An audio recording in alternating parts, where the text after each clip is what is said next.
Hey guys, welcome back to Three Amigo Motorsports. It's another rainy day here, Memorial Day weekend in New England. So much so that we don't even know if you saw a little teaser of that car going to a demo derby. Don't know if that's going to happen tomorrow. So we're going to keep the videos rolling.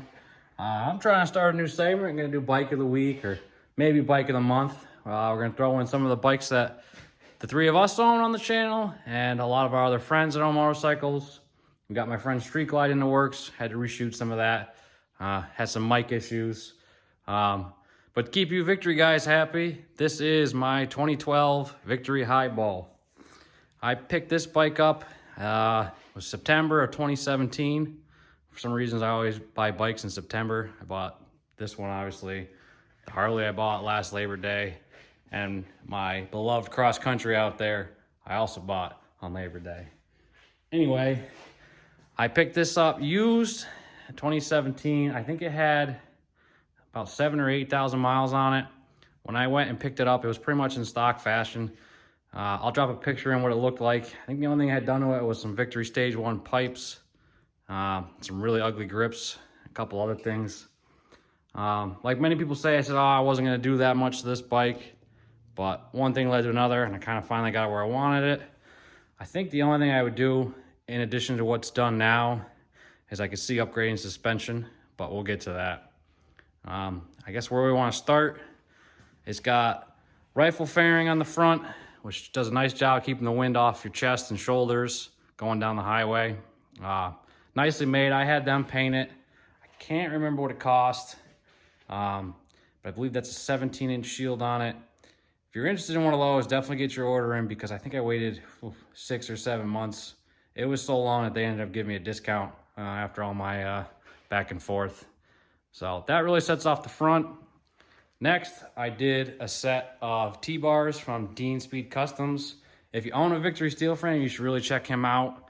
I actually worked with him through just, I think, direct messaging, and he actually made these up per what I wanted. You'll actually, if you go on his website, I think these are called the double backs or double something like that. But you actually see a picture of my bike up on there.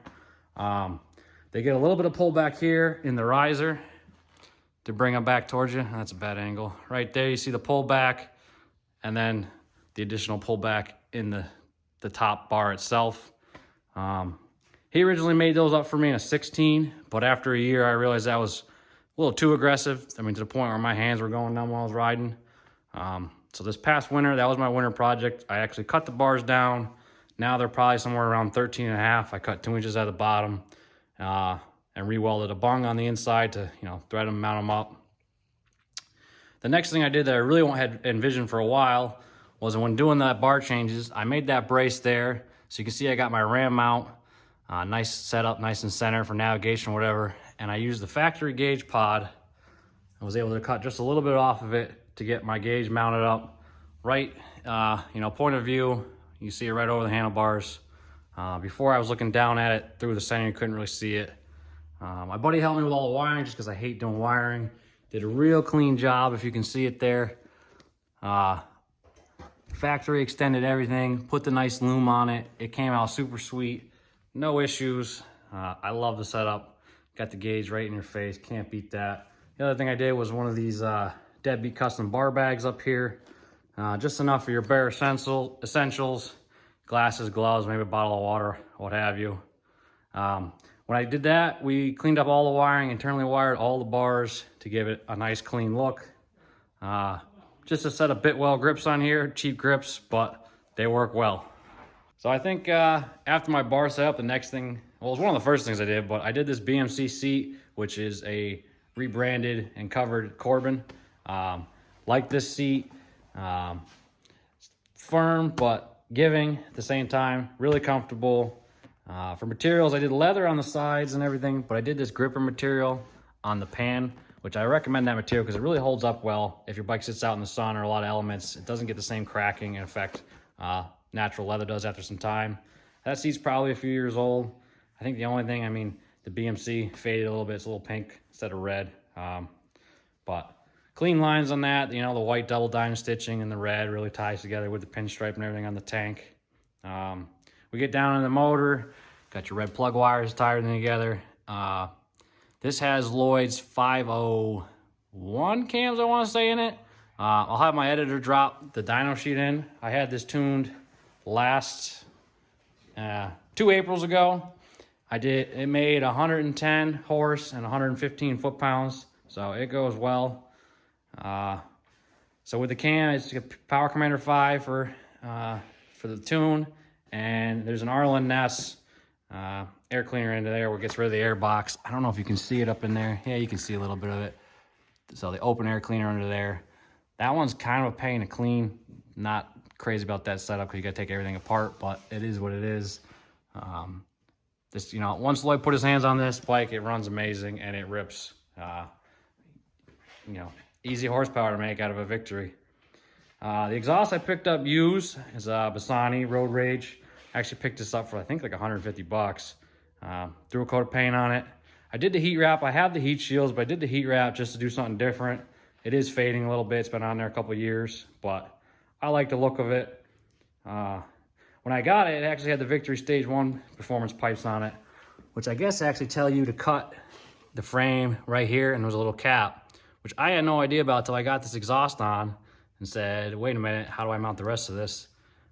Really goes to say for the Victory community, so I put a post out on the Facebook forum asking him if anybody had done this cut before and anybody had this piece.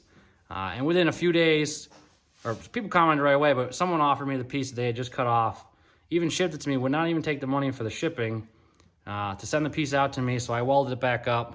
Not a professional welder, but welded it up, put a little paint on it to actually weld this piece of the frame back on and to support the Bassani exhaust. So that was pretty sweet. The Victory community is really tight-knit, and people help you out there. Looking around again, this actually has Judge mid controls on it, so that brings them probably, I think, like 4 inches back. I think before they were sitting right about here. Most bikes and the forward control even out, but I got the mids on here. Another product from Dean Speed is his highway bar here, nicely made. Works well as a footrest. I'll stretch my legs out on here when I'm on the highway. And it does save you if you ever drop the bike, which I unfortunately have actually done that once on this bike, trying to rip some donuts. Threw LED blinker bulbs in the factory housings and did the smoke turn signals just to change up the look a little bit instead of the yellow housings.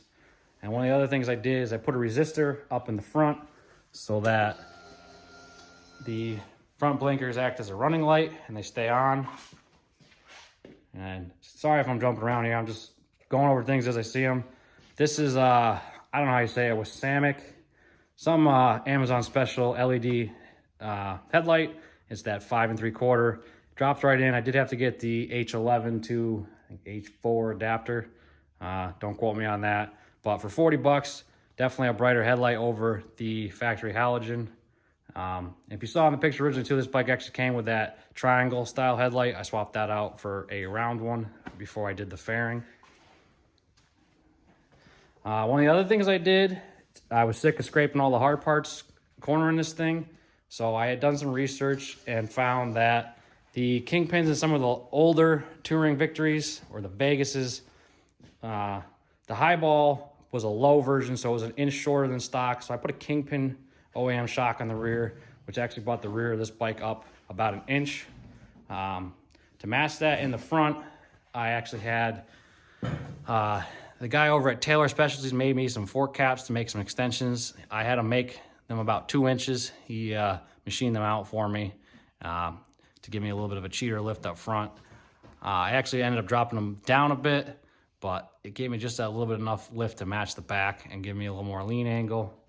Like I said, I think the only thing left on my wish list for this bike would be upgrading some suspension internals. I was looking at a Race Tech front end possibly.